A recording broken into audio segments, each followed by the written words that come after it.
Hey guys, Chris Montague here with another video. Decided to put this one together because this is a common question I get a lot, which is, especially during COVID, what is the main differences between in-person versus online lessons? And as piano teacher that's done both, I can tell you.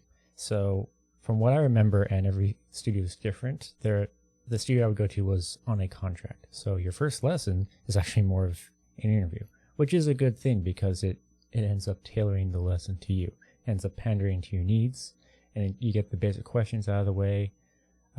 If you're a parent to a kid, well, you would know the kid's name beforehand, but it's like, why do they really want to get into the piano? Like, why do you want them to get into piano?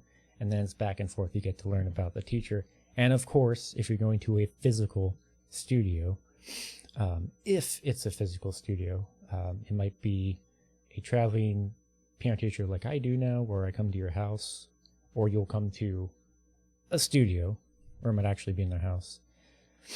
But in this studio environment, you would get that interview session first, the initial session, and then pretty much by the end of the lesson, you can expect to see a demonstration from the teacher and then actually physically touch the keys, and you'll get a full studio experience that way. And then depending on commute time,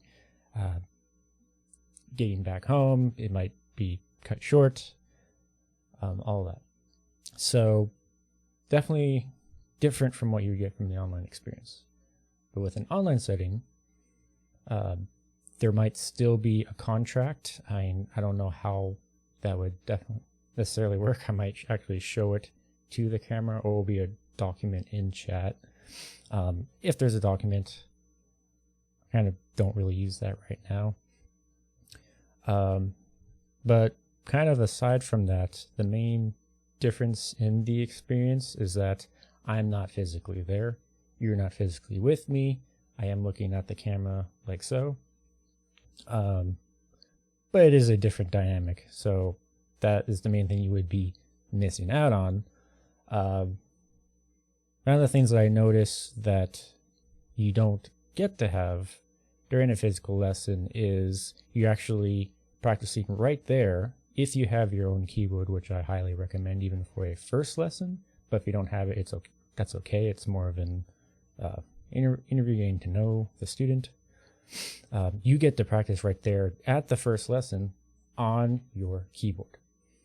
That's very key because that's the instrument you're going to be using for all of your practice sessions, however long you feel you need to practice, instead of a studio instrument. So that's actually huge right there. Another thing is, not that this is a big issue for people who are not shy, but for shy students, I know in particular a lot of my students was shy, and I certainly share that trait myself. You kind of want to get away from the camera, so to speak. So you get to have those breaks. You get to take a breather and then come back, and then you're right back in the lesson.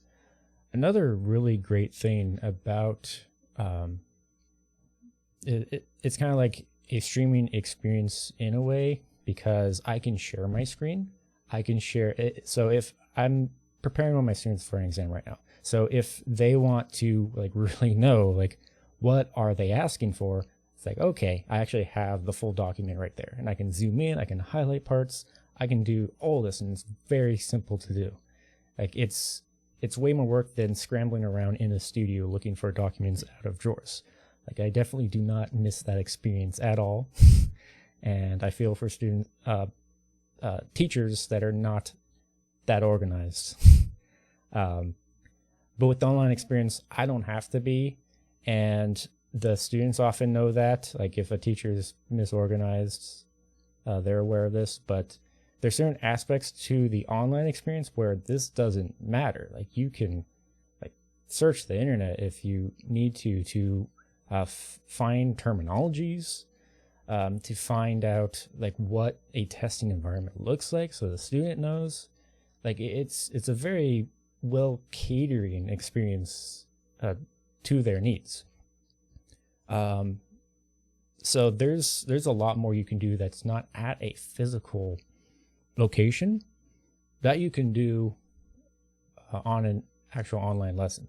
That's why I prefer it right now. That's why currently all my lessons are online, and that's why I will continue to do online lessons. I don't prefer Zoom. It does cut out the audio. Where students will all be playing at this keyboard back here. That's actually a piano in my room. Where I'll say like, I didn't catch that because it'll cut out because of a noise gate, and then I'll have to play it again. So there are downsides, and then like internet issues can come up as well. But I think it's all still very well balanced, depending on like what you can really get like out of the peak performance of an online lesson. So there it is. I did spend more on the online side. Maybe I'll make another video later that goes more into the in-person studio experience, because I do know a lot of people still do prefer that. They really miss the old pandemic days where it was no problem to go into a studio, and I totally get that. But that's what I got for this video. Thank you very much for tuning into a new one. I know this is the first one I've done in a while. I recently got my own computer again. I was using a work laptop before, and I didn't feel comfortable shooting a video while I was on a company laptop that wasn't mine and had a lot of shared files on it. So thank you very much, and I'll see you in the next one.